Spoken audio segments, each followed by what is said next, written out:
تفسیر دیکھیے، پارہ نمبر 8 ہے، سورۃ الاعراف آیت نمبر 26 سے۔ اعوذ باللہ من الشیطان الرجیم، یا بنی آدم قد انزلنا علیکم لباسا یواری سوآتکم وریشا ولباس التقوی ذلک خیر ذلک من آیات اللہ لعلہم یذکرون۔ اے آدم کی اولاد، بے شک ہم نے تم پر لباس اتارا ہے جو تمہاری شرمگاہوں کو چھپاتا ہے، اور زینت بھی، اور تقوی کا لباس وہ سب سے بہتر ہے۔ یہ اللہ کی نشانیوں میں سے ہے تاکہ وہ نصیحت حاصل کرے۔ یعنی آسمان سے پانی اتارا جس سے روئی اگتی ہے، ریشم اور پشم کا سامان مہیا ہوتا ہے، پھر تمہیں زراعت، شجرکاری، کپڑا بننا اور دوسری چیزیں بنانے کا طریقہ سکھایا گیا ہے۔ یہاں انزل بمعنی خلق ہے، جیسے اللہ تعالیٰ سورۃ الحدید آیت نمبر 25 میں فرماتے ہیں وَأَنزَلْنَا الْحَدِيدَ، اور ہم نے لوہا اتارا، تو در حقیقت وہ پیدا کرنا ہی مراد ہوتا ہے۔ یعنی دشمن نے کپڑے جنت کے تم سے اتروائے، پھر ہم نے تم کو دنیا میں لباس کی تدبیر سکھا دی۔ اللہ تعالیٰ نے انسان کو زمین میں رہنے کی جگہ اور کھانے پینے کی چیزیں دی، اور جنت کا لباس چھن جانے کے بعد لباس بھی دیا جس کے ذریعے انسان ستر پوشی کرتا ہے اور زیب و زینت اختیار کرتا ہے۔ یا بنی آدم قد انزلنا علیکم لباسا یواری سوآتکم وریشا، ہم نے تم پر لباس اتارا ہے جو تمہاری شرمگاہوں کو چھپاتا ہے اور زینت بھی ہے۔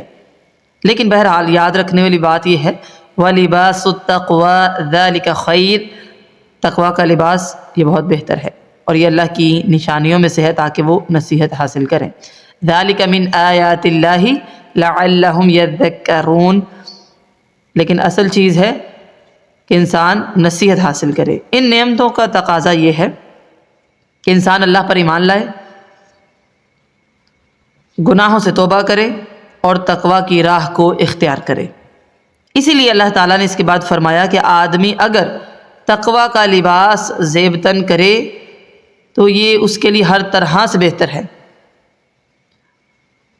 تقوی کے لباس کا مطلب یہ ہے کہ لباس ساتر ہو، پوائنٹس لکھ لیجئے گا اور ان کی روشنی میں اپنے لباس کا محاسبہ کیجئے گا۔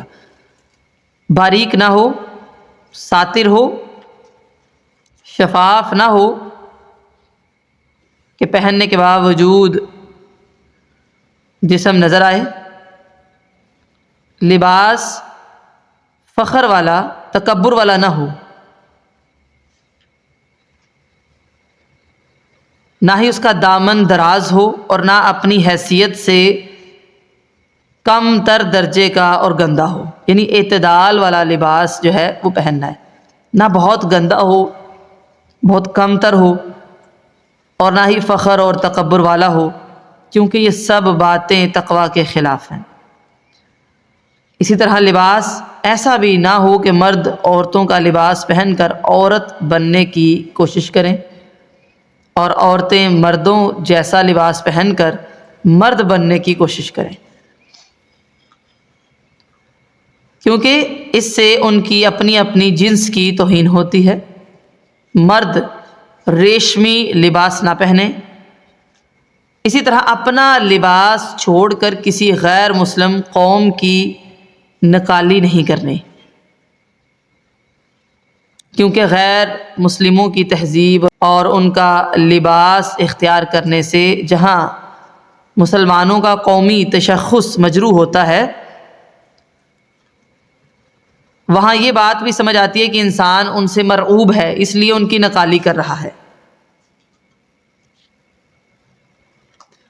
حضرت عبداللہ ابن مسعود رضی اللہ تعالیٰ عنہ بیان کرتے ہیں کہ رسول اللہ صلی اللہ علیہ وسلم نے فرمایا جنت میں وہ شخص داخل نہیں ہوگا جس کے دل میں ذرہ برابر بھی تکبر ہو۔ ایک شخص نے عرض کی آدمی اس بات کو پسند کرتا ہے کہ اس کا کپڑا اچھا ہو اور اس کی جوتی اچھی ہو، تو کیا یہ بھی تکبر ہے؟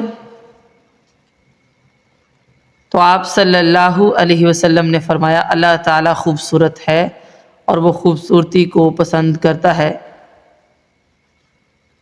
تکبر تو یہ ہے کہ حق کو ٹھکرا دیا جائے اور لوگوں کو حقیر سمجھا جائے۔ یہ مسلم کی روایت ہے۔ حضرت عبداللہ ابن عباس رضی اللہ عنہما بیان کرتے ہیں کہ رسول اللہ صلی اللہ علیہ وسلم نے عورتوں کے ساتھ مشابہت کرنے والے مردوں اور مردوں کے ساتھ مشابہت کرنے والی عورتوں پر لعنت کی ہے۔ یہ بخاری کی روایت ہے۔ اسی طرح حضرت ابو ہریرہ رضی اللہ تعالیٰ عنہ بیان کرتے ہیں کہ نبی مکرم صلی اللہ علیہ وسلم نے فرمایا ایک شخص اپنے خوبصورت بالوں اور چادر یعنی تہبند پر اتراتے ہوئے جا رہا تھا، یعنی فخر کرتے ہوئے، تکبر کرتے ہوئے، آخر کار وہ زمین میں دنسا دیا گیا، تو وہ قیامت تک اسی طرح زمین میں دنستا رہے گا۔ یہ مسلم کی روایت ہے۔ حضرت عبداللہ ابن عمر رضی اللہ عنہما بیان کرتے ہیں کہ رسول اللہ صلی اللہ علیہ وسلم نے فرمایا اللہ تعالیٰ قیامت کے دن اس شخص کی طرف نہیں دیکھے گا جو اپنا کپڑا غرور سے زمین پر کھینچے۔ یہ مسلم کی روایت ہے۔ حضرت عمر بن خطاب بیان کرتے ہیں کہ آپ صلی اللہ علیہ وسلم نے فرمایا حریر یعنی ریشمی کپڑا مت پہنو، کیونکہ جو مرد دنیا میں ریشم پہنے گا وہ آخرت میں نہیں پہنے گا۔ یہ مسلم کی روایت ہے۔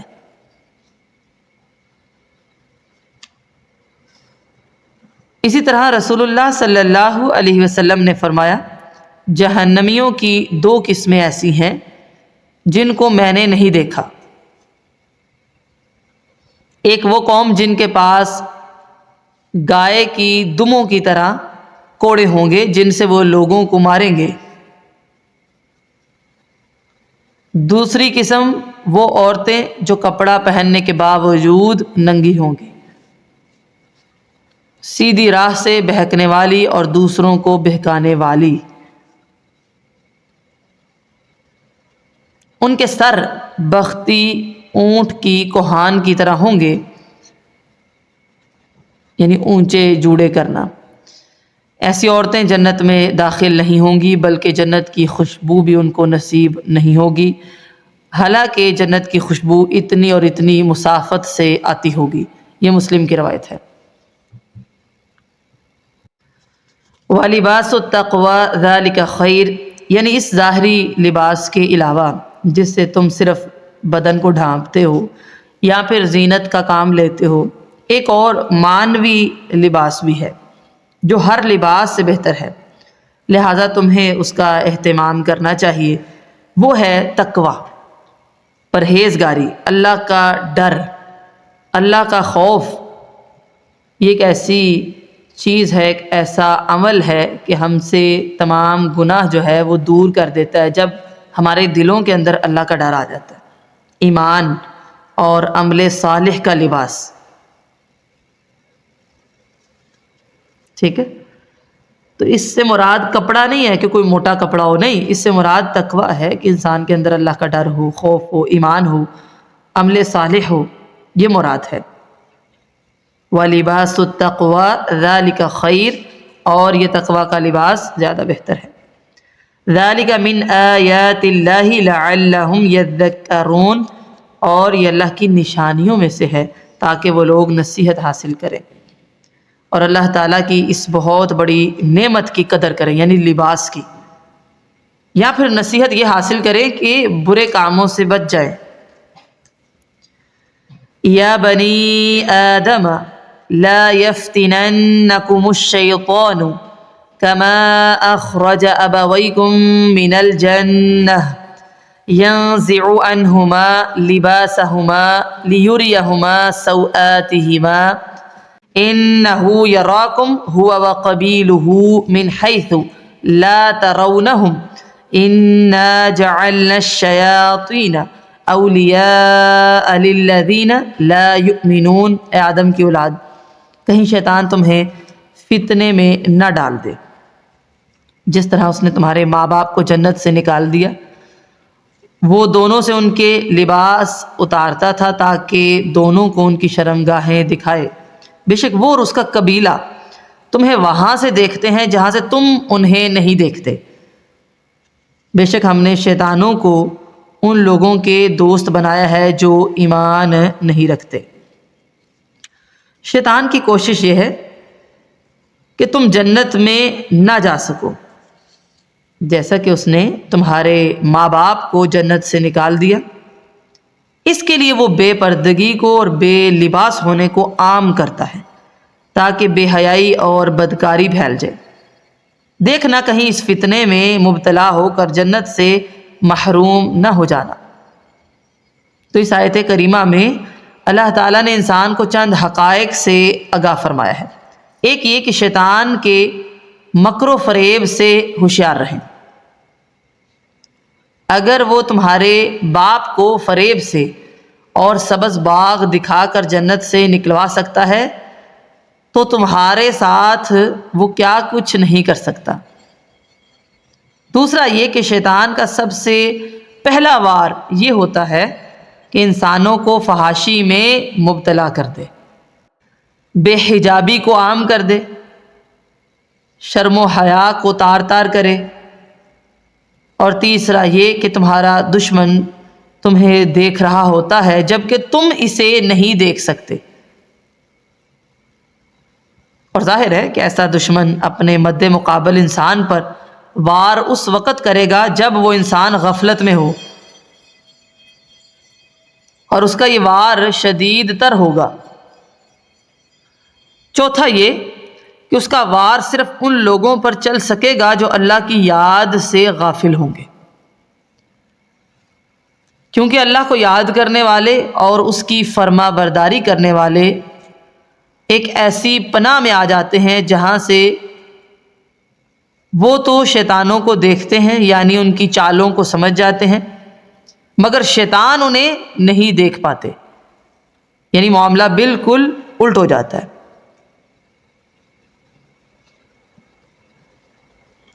اِنَّهُ يَرَاكُمْ هُوَ وَقَبِيلُهُ، یعنی ایسے دشمن سے تو بہت زیادہ محتاط اور چکنا رہنا چاہیے جو ہمیں دیکھے مگر ہم اسے نہ دیکھ سکیں۔ اچھا، اس آیت سے بعض اہل علم نے یہ استدلال کیا ہے کہ جنوں کو دیکھنا ممکن نہیں ہے، مگر یہ استدلال صحیح نہیں، کیونکہ اگرچہ اکثر ایسا ہی ہوتا ہے کہ وہ اور اس کا قبیلہ ہمیں دیکھ رہے ہوتے ہیں جبکہ ہم انہیں نہیں دیکھتے، لیکن یہ بات لازم نہیں ہے کہ ان کا دکھائی دینا کسی وقت بھی ممکن نہیں۔ لہذا صحیح یہی ہے کہ جنوں کو دیکھنا ممکن ہے۔ احادیث میں ہے کہ آپ صلی اللہ علیہ وسلم نے جنات کو دیکھا ہے۔ اسی طرح بخاری کی ایک روایت ہے، حضرت ابو ہریرہ رضی اللہ تعالیٰ عنہ مسلسل 3 راتیں ایک شیطان کو پکڑتے رہے۔ صحیح مسلم میں ہے کہ آپ صلی اللہ علیہ وسلم نے فرمایا، آج رات میری نماز قطع کرنے کے لیے میرے پاس ایک سرکش جن آ گیا، اگر میرے بھائی حضرت سلیمان کی دعا نہ ہوتی تو میں اسے پکڑ کر ستون سے باندھ دیتا اور صبح کو مدینہ کے بچے اس سے کھیلتے۔ یہ مسلم کی روایت ہے۔ حضرت سلیمان کے پاس تو باقاعدہ جنوں کی قوم تھی۔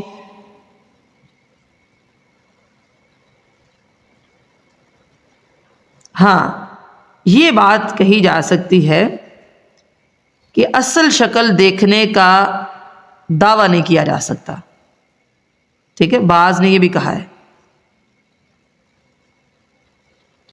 اصل جو شکل ہے ان کی ہو سکتا ہے وہ کسی نے نہ دیکھی ہو،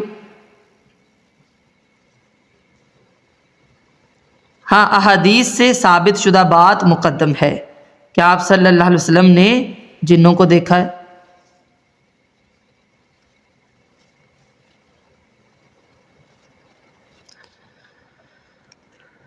اے آدم کی اولاد، لا یفتننکم الشیطان کما اخرج ابویکم من الجنہ، شیطان تمہیں کہیں فتنے میں نہ ڈال دے، جیسے تمہارے ماں باپ کو جنت سے نکالا ہے تمہیں وہ جنت میں جانے نہ دے، ایسا نہ ہو جائے. فتنہ کیا ہے؟ ينزع عنہما لباسہما لیریہما سوآتہما، وہ دونوں سے ان کے لباس اتارتا تھا، شرمگاہیں، تاکہ وہ دونوں کو دکھائے. انہ یراکم ہوا وقبیلہ من حیث لا ترونہم، بے شک وہ اور اس کا قبیلہ، صرف اکیلا نہیں، اس کا قبیلہ بھی تمہیں وہاں سے دیکھتے ہیں جہاں سے تم انہیں نہیں دیکھتے. لہٰذا مسنون اذکار اپنی زندگی میں شامل کرنے چاہیے تاکہ انسان شیطان کے وار سے بچ سکے. اِنَّا جَعَلْنَا الشَّيَاطِينَ أَوْلِيَاءَ لِلَّذِينَ لَا يُؤْمِنُونَ، بے شک ہم نے شیطانوں کو ان لوگوں کے دوست بنایا ہے جو ایمان نہیں رکھتے.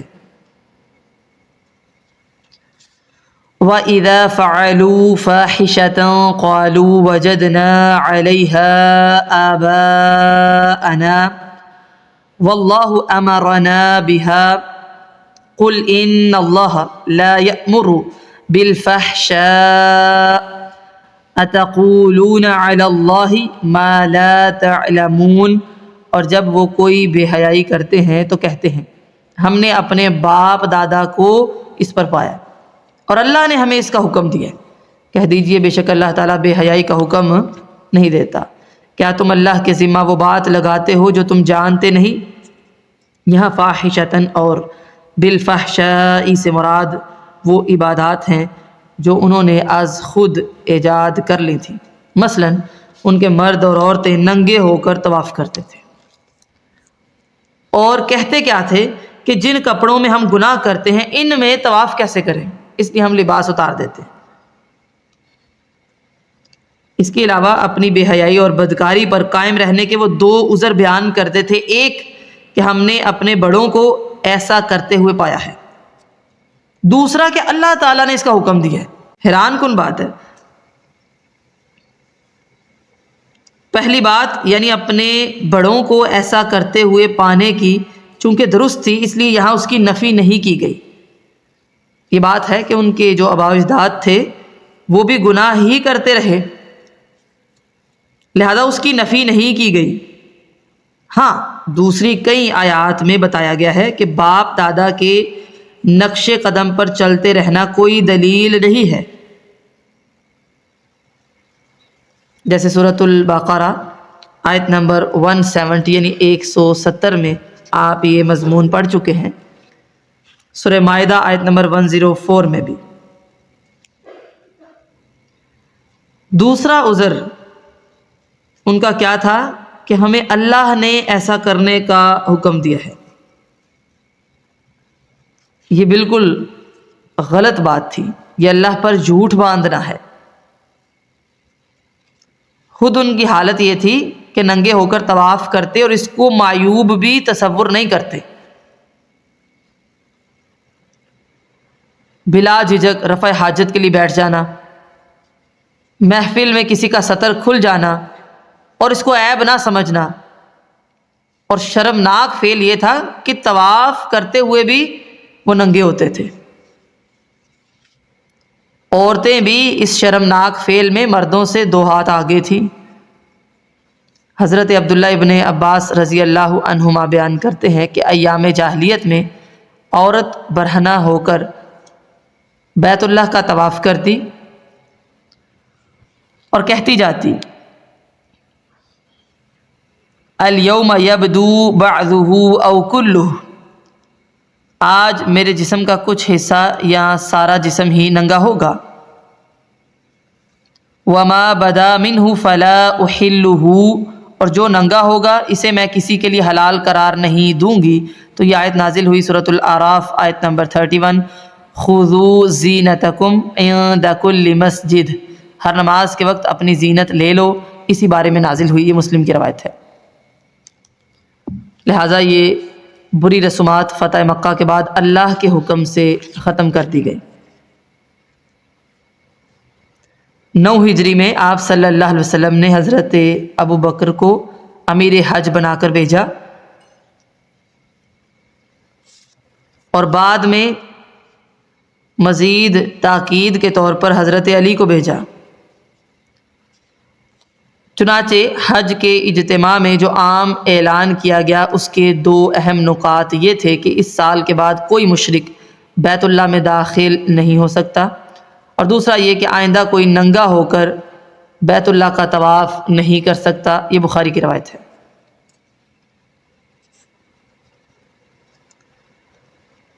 لہٰذا یہ ان کا بہت بڑا جھوٹ تھا کہ اللہ نے ہمیں اس کا حکم دیا ہے، جبکہ اللہ تعالیٰ قرآن مجید میں فرماتے ہیں سورۃ النحل آیت نمبر 90 میں، ان اللہ یأمر بالعدل والاحسان وایتاء ذی القربى وینہی عن الفحشاء والمنکر والبغی یعظکم لعلکم تذکرون۔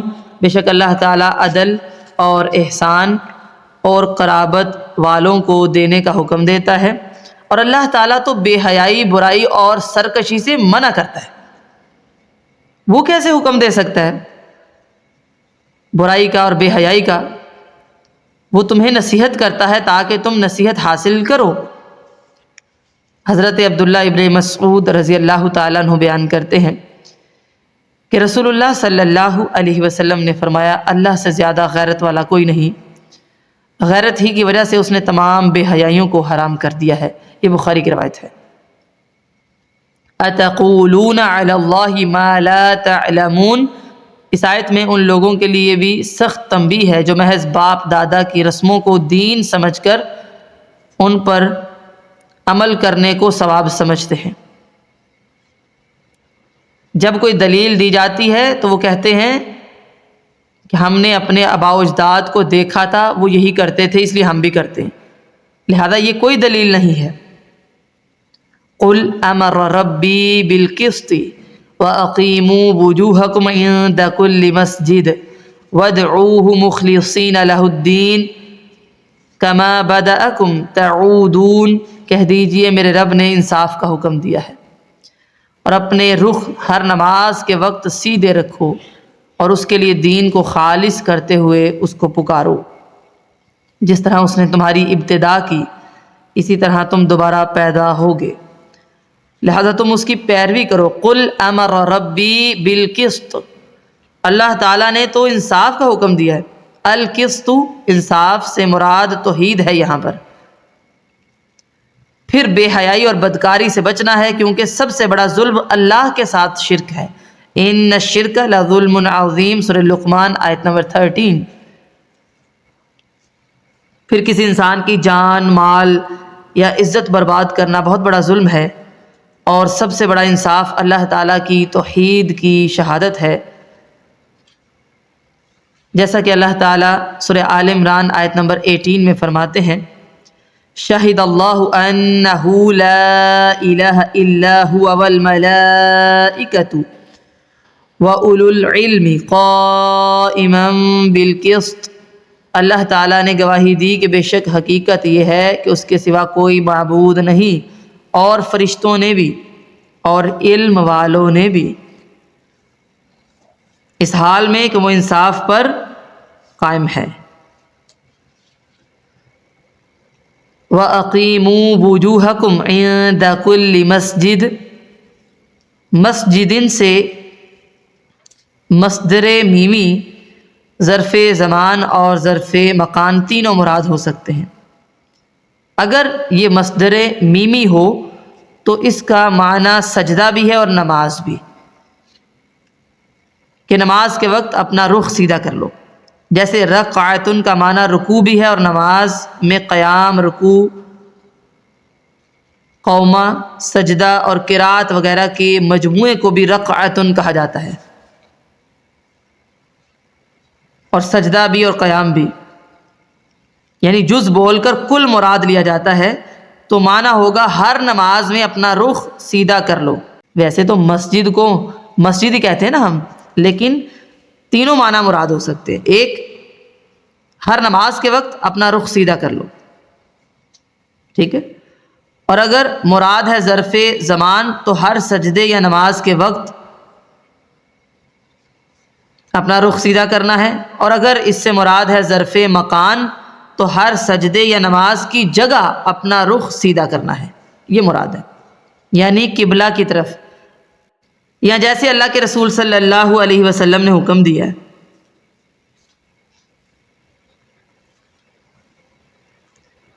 اس طرح اپنے چہروں یعنی اپنے آپ کو سیدھا کر لو اور ان کے بتائے ہوئے طریقے پر نماز پڑھو، اس سے یہ مراد ہے۔ وَادْعُوهُ مُخْلِصِينَ لَهُ الدِّينَ، الدین کا معنی یہاں عبادت ہے، یعنی خالصاً اس کی عبادت کرو اور اس کو پکارنے اور اس کی عبادت کرنے میں کسی دوسرے کو شریک نہ کرو، مراد ہے ریاکاری سے بچنا۔ یہاں پر 3 باتوں کا حکم دیا گیا ہے، جس کا معنی یہ ہے کہ جو عبادت شرک یا ممنوع چیزوں مثلاً ننگے ہونے یا ریا وغیرہ پر مشتمل ہے وہ فحاشی میں داخل ہے، اور خلاصہ یہ ہے کہ ہر عبادت کے لیے توحید، اتباع رسول، اخلاص یعنی ریاکاری سے پاک ہونا، تینوں چیزیں لازم ہیں، ورنہ وہ عبادت قابل قبول نہ ہوگی۔ کما بدأکم تعودون، جس طرح اس نے تمہاری ابتدا کی اسی طرح تم دوبارہ پیدا ہوگے، یعنی تم پہلے کچھ نہ تھے، اللہ تعالیٰ نے کسی مشکل کے بغیر تمہیں پیدا فرمایا، اسی طرح تمہارے مر جانے کے بعد وہ تمہیں دوبارہ نہایت آسانی سے زندہ کر دے گا، اور جس طرح تم پیدا ہوئے تو تمہارے پاس کچھ نہ تھا، بغیر ختنہ اور بغیر لباس کے تھے، ایسے ہی دوبارہ زندہ ہوتے وقت ہوگے۔ یعنی اللہ تعالیٰ نے جس طرح ابتدا میں ابن آدم کو مومن اور کافر پیدا کیا، اسی طرح قیامت کے دن انہیں مومن اور کافر اٹھائے گا، یہ بھی مراد ہو سکتا ہے۔ سورہ تغابن آیت نمبر 2 میں اللہ تعالیٰ فرماتے ہیں هو الذی خلقکم فمنکم کافر ومنکم مؤمن واللہ بما تعملون بصیر، وہی ہے جس نے تمہیں پیدا کیا، تم میں سے کوئی کافر ہے کوئی ایمان والا، اور جو تم کر رہے ہو اللہ تعالیٰ اسے خوب دیکھنے والا ہے۔ حضرت عبداللہ ابن مسعود رضی اللہ تعالیٰ عنہ بیان کرتے ہیں کہ آپ صلی اللہ علیہ وسلم نے فرمایا، اس ذات کی قسم جس کے سوا کوئی معبود نہیں، تم میں سے ایک شخص اہل جنت جیسے کام کرتا رہتا ہے حتیٰ کہ اس کے اور جنت کے مابین تقریباً 1 گز کا فاصلہ رہ جاتا ہے، تو کتاب سبقت لے جاتی ہے اور وہ اہل دوزخ جیسا کوئی کام کر لیتا ہے اور جہنم رسید ہو جاتا ہے۔ اسی طرح ایک شخص اہل دوزخ جیسا کوئی کام کرتا رہتا ہے حتیٰ کہ اس کے اور دوزخ کے مابین تقریباً 1 گز کا فاصلہ رہ جاتا ہے، تو کتاب سبقت لے جاتی ہے اور وہ اہل جنت جیسا کوئی کام کر لیتا ہے اور جنت میں داخل ہو جاتا ہے۔ یہ بخاری کی روایت ہے۔ لہٰذا ایک معنی تو یہ ہو گیا، اور ایک معنی جو میں نے پہلے بیان کیا تھا کہ اللہ تعالیٰ نے کسی مشکل کے بغیر تمہیں پیدا کیا، تمہارے مر جانے کے بعد دوبارہ نہایت آسانی سے تمہیں زندہ کر لے گا۔ سورہ انبیاء آیت نمبر 104 میں اللہ تبارک و تعالیٰ فرماتے ہیں کما بدأنا اول خلق نعیدہ وعدا علینا انا کنا فاعلین، جس طرح ہم نے پہلی پیدائش کی ابتدا کی اسی طرح ہم اسے لوٹائیں گے اور یہ ہمارے ذمہ وعدہ ہے، یقیناً ہم ہمیشہ اس کو پورا کرنے والے ہیں۔ حضرت عبداللہ ابن عباس رضی اللہ عنہما بیان کرتے ہیں کہ آپ صلی اللہ علیہ وسلم ہمیں واعظ فرمانے کے لیے کھڑے ہوئے، آپ نے فرمایا لوگو تم اللہ تعالیٰ کی جناب میں برہنہ پاؤں برہنہ جسم اور بغیر ختنوں کے جمع کیے جاؤ گے، اور پھر یہ آیت تلاوت کی سورۃ الانبیاء آیت نمبر 104، بخاری کی روایت ہے۔ جس طرح اس نے تمہاری ابتدا کی اسی طرح تم دوبارہ پیدا ہوگے، 2 معنی ہے، جیسے ابتدا میں آدم کی اولاد میں مومن بھی تھے اور کافر بھی، قیامت کے دن بھی مومن اور کافر اپنے اپنے انجام کے مطابق اٹھیں گے، اور دوسرا معنی کیا ہے؟ اللہ تعالیٰ نے بغیر مشکل کے پیدا کیا، ویسے ہی دوبارہ نہایت آسانی سے زندہ کر لے گا۔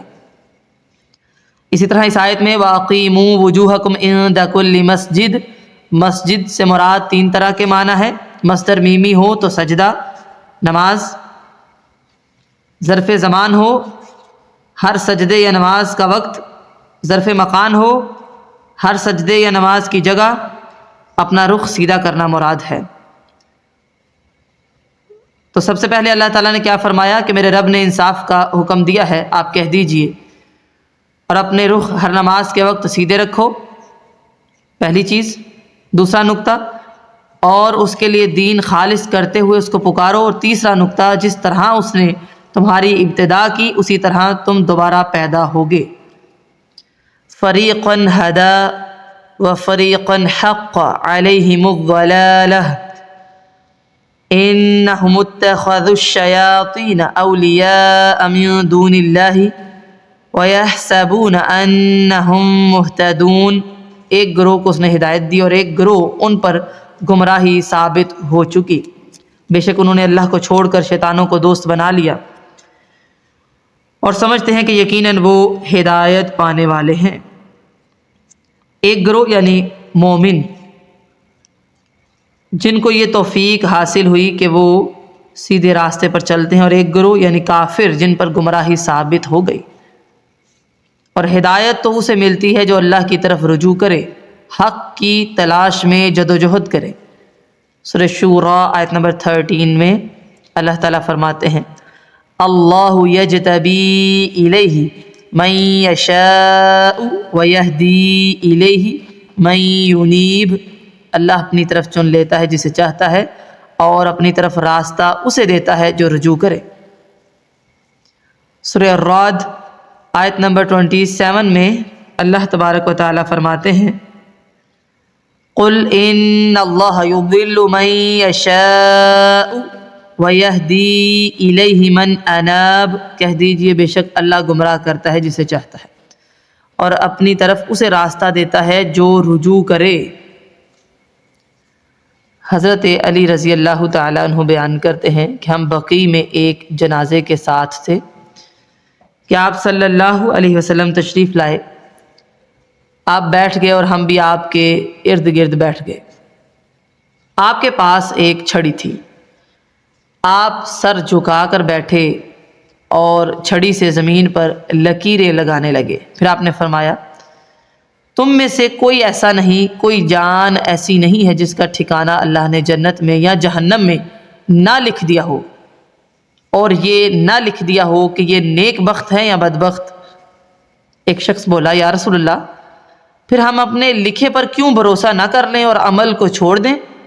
تو آپ صلی اللہ علیہ وسلم نے فرمایا جو نیک بختوں میں سے ہے وہ نیکوں والے کاموں کی طرف چلے گا، اور جو بدبختوں میں سے ہے وہ بدبختوں والے کاموں کی طرف چلے گا۔ اور فرمایا عمل کرو، ہر ایک کے لیے آسانی پیدا کی گئی ہے، نیکوں کے لیے آسان کیا جائے گا، نیکوں کے اعمال کرنا یعنی اللہ تعالیٰ آسان کر دے گا، اور جو برے ہیں ان کے لیے آسان کیا جائے گا برے اعمال کرنا، یعنی جس کی طلب جو ہے وہ اس کے لیے آسان کر دی جائے گی۔ یہ مسلم کی روایت ہے۔ تو قرآن مجید میں ہم کئی ایسے مقامات ہیں جن میں پڑھتے ہیں کہ اللہ تعالیٰ جسے چاہے ہدایت دے، جسے چاہے گمراہ کرے۔ تو ذہن میں یہ سوال آتا ہے، آج آپ کو جواب مل گیا کہ اللہ تعالیٰ ہدایت اس کو دیتے ہیں جو طلب رکھتا ہے، مانگتا ہے، رجوع کرتا ہے۔ لہٰذا ہدایت مانگنے سے ملتی ہے، مانگنی چاہیے۔ یا بنی آدم خذوا زینتکم عند کل مسجد وکلوا واشربوا ولا تسرفوا انہ لا يحب المسرفین۔ اے آدم کی اولاد، ہر نماز کے وقت اپنی زینت لے لو، کھاؤ اور پیو، حد سے نہ گزرو، بے شک وہ حد سے گزرنے والوں سے محبت نہیں کرتا۔ زینت سے مراد لباس ہے، یعنی طواف اور نماز میں پردے کی چیزوں کو چھپانا فرض ہے، مرد کے لیے کمر سے گھٹنوں تک، اور نماز میں اس کے ساتھ کندھے پر کچھ لباس کا ہونا، اور عورت کے لیے چہرہ اور ہاتھوں کے سوا سارا بدن یہ ستر ہے، یعنی چھپا ہوا ہونا چاہیے۔ باریک کپڑا جس سے بدن یا بال نظر آئیں وہ معتبر نہیں ہے، یعنی نہ ہونے کے برابر ہے۔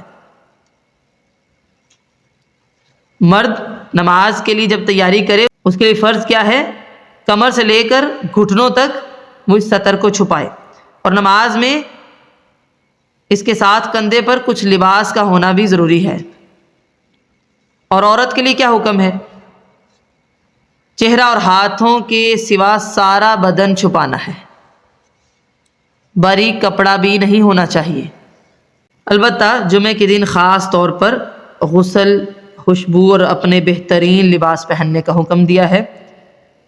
مردوں کے لیے اس میں خوشبو جو ہے وہ ضروری ہے، خواتین کے لیے یہ لازم ہے کہ وہ باہر جاتے ہوئے خوشبو کا استعمال نہیں کریں، غسل کریں اور بہترین لباس پہنیں۔ نئے لباس کی بات نہیں کی گئی، بہترین کی بات کی گئی، ٹھیک ہے۔ بعض دفعہ لوگ سمجھتے ہیں جمعے کو ہم نیا لباس پہنیں گے تو اس کا حساب نہیں ہوگا، ایسی کوئی بات نہیں، حساب تو ہوگا، ٹھیک ہے۔ جمعہ مسلمانوں کی ہفتہ وار عید ہے، اور عید الفطر اور عید الاضحیٰ سالانہ عیدیں ہیں، ان میں بھی اہتمام کرنا چاہیے اور زیادہ کرنا چاہیے، ٹھیک ہے۔ غسل کا، مرد حضرات خوشبو لگائیں، بہترین لباس پہنیں۔ نیا ہے ٹھیک ہے، نہیں ہے تو کوئی بات نہیں، بہترین پہن لیں، نیا ہونا لازم نہیں ہے ویسے، ہاں اگر استطاعت ہے تو پہن لیجیے۔ جیسے کہ میں نے اس آیت کا پس منظر پہلے ذکر کر دیا ہے کہ عورتیں جو کفار مکہ کی خواتین تھیں بیت اللہ کا طواف ننگی ہو کر کرتی تھیں، تو اس پر اللہ تعالیٰ نے یہ آیت نازل کی۔ پھر آپ صلی اللہ علیہ وسلم نے حضرت صدیق اکبر کو جب روانہ کیا، اس وقت اعلان کروا دیا گیا کہ اب کوئی مشرک بیت اللہ میں داخل نہ ہوگا اور کوئی بھی برہنہ ہو کر بیت اللہ کا طواف نہیں کرے گا۔ تو اس آیت سے یہ معلوم ہوا کہ نماز پڑھتے ہوئے زینت اختیار کرنی چاہیے، مراد ہے لباس، پردہ، ستر درست ہو، اور اس کے علاوہ انسان صاف ستھرا بھی ہو۔ جیسے ہم کسی سے ملنے کے لیے جاتے ہیں تو کس قدر محنت کرتے ہیں، بالکل ایسے ہی نماز کے لیے بھی ہمیں پاک اور صاف لباس کا اہتمام کرنا چاہیے، ٹھیک ہے۔ مسواک اس کا استعمال یقینی بنائیں، نمازوں سے پہلے ضرور کیا کریں، ٹھیک ہے۔ اسی طرح رسول اللہ صلی اللہ علیہ وسلم نے فرمایا سفید لباس زیب تن کیا کرو، کیونکہ یہ تمہارا بہترین لباس ہے، اور اسی میں اپنے مردوں کو کفن دیا کرو۔ یہ مسند احمد کی روایت ہے۔ اور آپ دیکھیں سفید لباس اگر پہننا ہو تو اس کی صفائی کا کتنا اہتمام کرنا ضروری ہو جاتا ہے، کیونکہ وہ ذرا سا گندا ہو جائے تو معلوم ہو جاتا ہے کہ یہ گندا ہو گیا۔ ساتھ ہی حکم دیا وَكُلُوا وَاشْرَبُوا وَلَا تُسْرِفُوا، کھاؤ پیو لیکن اسراف نہ کرو۔ اللہ تعالیٰ نے بندوں کو کھانے اور پینے کا حکم دیا اس لیے کہ اس کے بغیر آدمی زندہ نہیں رہ سکتا، لیکن ساتھ ہی کہا کہ حد سے تجاوز بھی نہیں کرنا۔ اس آیت میں اسراف سے مراد کیا ہے؟ ایک تو حرام نہیں کھانا، فضول خرچی نہیں کرنی، کھانے پینے میں بد احتیاطی نہیں کرنی۔ فضول خرچی اللہ کے نزدیک ایک مبغوض صفت ہے جو انسان کو محتاجی تک پہنچا دیتی ہے، اور کھانے پینے میں فضول خرچی کرنا، بد احتیاطی کرنا تمام بیماریوں کی جڑ ہے۔ حضرت عبداللہ ابن عباس رضی اللہ عنہما بیان کرتے ہیں کہ حلال چیزوں میں سے جو چاہو کھاؤ اور پیو، مگر دو باتوں سے ضرور بچو، اسراف اور تکبر۔ یہ بخاری کی روایت ہے۔ تو کھانے میں خاص طور پہ لوگ اسراف بھی کرتے ہیں اور تکبر بھی کرتے ہیں۔ حضرت عبداللہ ابن عمر رضی اللہ عنہما بیان کرتے ہیں کہ آپ صلی اللہ علیہ وسلم نے فرمایا جس نے اپنا کپڑا تکبر کی وجہ سے لٹکایا، اللہ تعالیٰ قیامت کے دن اس کی طرف دیکھے گا بھی نہیں۔ یہ بخاری کی روایت ہے۔ اب کھانے میں اسراف کیا ہے؟ زیادہ لے لینا، اس کو ضائع کرنا، بد احتیاطی کرنا۔ تکبر کیا ہے؟ کھا لیا ہے تو دوسروں کو بتانا، دکھانا اور فخر کرنا۔ کھانے کے معاملے میں عموماً لوگ بہت حریص ہوتے ہیں تو دو چیزوں کا شکار ہو جاتے ہیں، ایک فخر اور دوسرا تکبر۔ ایک صحابی کہتے ہیں کہ میں نے اللہ کے رسول صلی اللہ علیہ وسلم کو فرماتے ہوئے سنا، ابن آدم نے اپنے پیٹ سے برا اور کوئی برتن نہیں بھرا۔ ابن آدم کے لیے ایسے چند لقمے ہی کافی ہیں جو اس کی کمر کو سیدھا رکھیں، اور اگر ضرور ہی کھانے والا ہو تو چاہیے کہ 1/3 کھانے کے لیے، 1/3 پینے کے لیے اور 1/3 سانس لینے کے لیے رکھے۔ یہ مسند احمد کی روایت ہے۔ تو آپ صلی اللہ علیہ وسلم نے ایک بہترین اصول دے دیا ہے۔ پیچھے ہم نے پڑھا کہ اللہ تعالیٰ نے انصاف کا حکم دیا، تو دوسری چیزوں کے ساتھ لباس اور کھانے پینے میں بھی قسط کا حکم ہو گیا، یعنی اسراف سے اللہ نے منع کر دیا نا، یہ انصاف ہے۔ کھاؤ پیو پہنو اور صدقہ کرو، لیکن بغیر اسراف کے اور بغیر تکبر کے۔ کھانے پینے میں اسراف کس طرح ہوتا ہے، اس کے کوئی سے 5 نکات آپ نے لکھ کر لانے ہیں، اور تکبر کیسے ہوتا ہے کھانے پینے میں کوئی سے 3 نکات آپ نے لکھنے ہیں۔ اِنَّهُ لَا يُحِبُّ الْمُسْرِفِينَ، بے شک اللہ تعالیٰ جو اسراف کرنے والے ہیں ان سے محبت نہیں کرتا۔ سبحانک اللہم و بحمدک، نشہد ان لا الہ الا انت، نستغفرک و نتوب الیک۔ والسلام علیکم ورحمۃ اللہ وبرکاتہ۔